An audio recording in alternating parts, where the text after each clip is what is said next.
Amazon's AI team has been in a stressful spot lately, trying to make sure that its own models are up to par with the many outside models that the company has on its platform.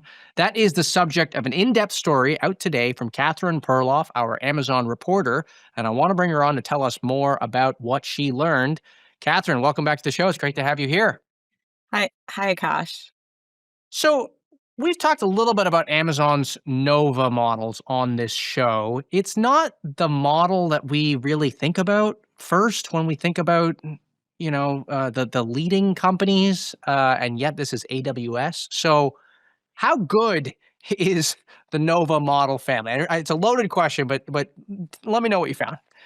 Yeah, I think that Nova, they just released the second generation of models at the end of last month, and Nova has been improving on a lot of metrics, and in some metrics it's even better than Anthropic or OpenAI, but on a lot of metrics it still ranks behind those big companies. And um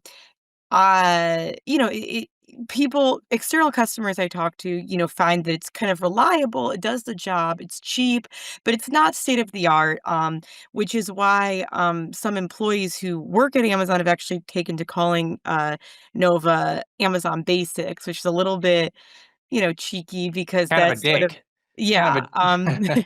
yeah, a yeah, because that's the private label line of the e-commerce site. So, they're getting better, but they're still not quite top of the line, I guess, is kinda where we're at. And just explain it to us. I mean, so AWS is obviously the cloud business, and so on that platform, customers have the choice of using either the Nova models or Anthropic or any other number of models, basically, for their purposes, and they're able to do the comparisons on their own, saying, this one works better or worse. Right, exactly. So, yeah, AWS, offers a variety of models. They have this Bedrock service that is where their customers can, build products on these models. I think that Amazon would say publicly, and I think there is definitely truth to it, that Nova is just about them offering more choice, especially to their AWS customers. What there should be more models for their business customers to not have to be locked into a couple big players. But, obviously they're also trying to invest in building their own models for their you know, for their own business reasons. And, that's something we kinda get into in the story is if Nova is not sort of good enough on its own, especially to underpin Amazon's own products, is that gonna be a problem for Amazon? So, what is it doing to improve its Nova models then? Yeah, I mean, I think that, they did improve in the past year. They announced the first generation, last December at the AWS conference, and now they've announced a new generation. They've gotten, better on a lot of different metrics, like, some including, like, rule following, and other benchmarks. In Iraq, I was just talking about LM Arena, Right. those kinds of evaluations. But internally, there is concern that it doesn't always do the job just as well as or as good as Anthropic, especially when, folks are making products. So a lot of like flagship Amazon AI products like Rufus, like QuickSuite, which is an AWS enterprise search product, Curo, which is a coding assistant, you know, use Anthropic and Nova, and actually Curo relies exclusively on Nova. And sorry, the endings are confusing.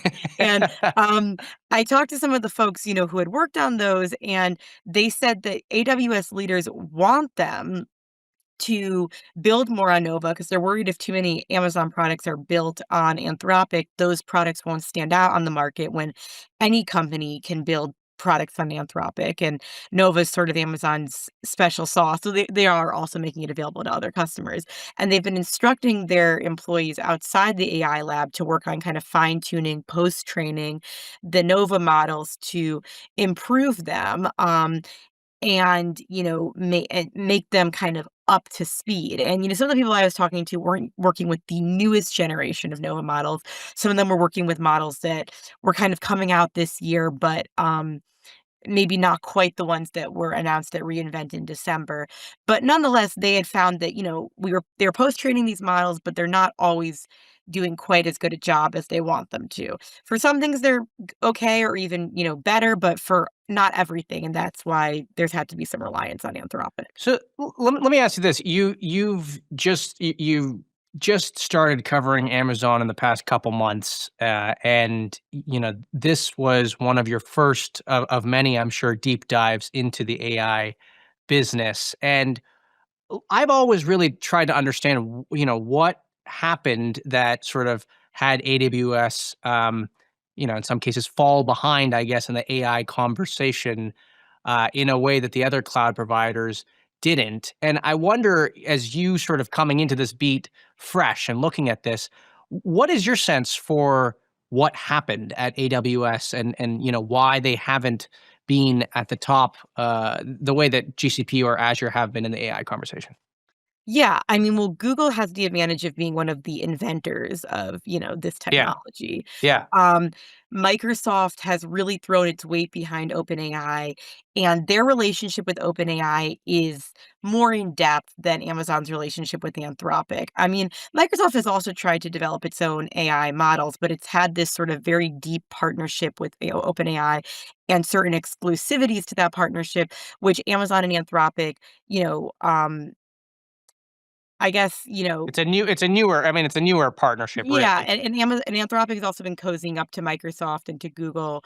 And then, and the last kind of player we can think about is Meta, which has just been throwing a ton of money at this problem. They don't have a cloud business, and I guess maybe that's part of the reason they've done this, is Amazon kind of has this cloud business where AI startups, will use it to sort of insulate them from some of the market pressure. But Amazon's culture is not to spend so much money. That's never been their culture. They've always been a bit thriftier. That's something else we talk about in the story is, they weren't paying like exorbitant salaries like Meta was, and they had a bit of a more careful approach to retention. And so I think that it's sort of like kind of, I guess, like a double-edged sword where like they weren't so advanced in AI like Google, where they didn't have to, they had this head start that you could say Google didn't in some ways. I mean, they just had Alexa, which wasn't seen as advanced AI, but they weren't And you so talked in the story about a lot of the talent from the Alexa team sort of migrating over to work on AI, right? right, that's where they kind of drew the talent for this AI lab, and there's some kind of, debates internally, was this the right talent? Because the folks working on Alexa AI were not as well versed in sort of large language models versus kind of other older forms of AI, like natural language Right. processing and machine learning. Which So is actually yeah. kind of if I think about this, we've written about Apple's struggles to get Siri to scale the way that would have hoped with new AI features. I mean, it's sort of the same. Alexa and Siri are, the same group of talent, I guess.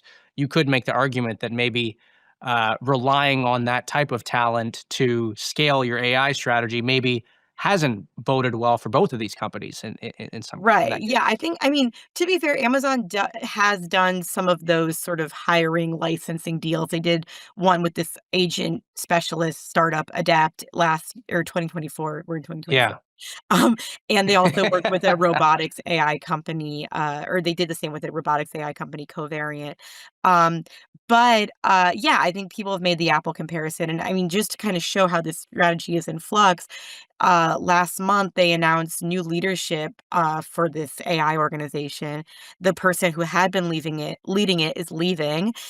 They're getting in an AWS exec, and they're making this kind of division, which had just been focused on making foundation models, also focus, have chips and quantum computing in its purview. So I think they're trying to sort of address the problem. But yeah, Apple is sort of a fair comparison to sort of uh, how they compare within the big tech companies in Right. the AI race. Yeah. Well, it was a great story, Catherine. I want to thank you for coming on and sharing your reporting with us. That is Catherine Perloff, our Amazon reporter here at The Information.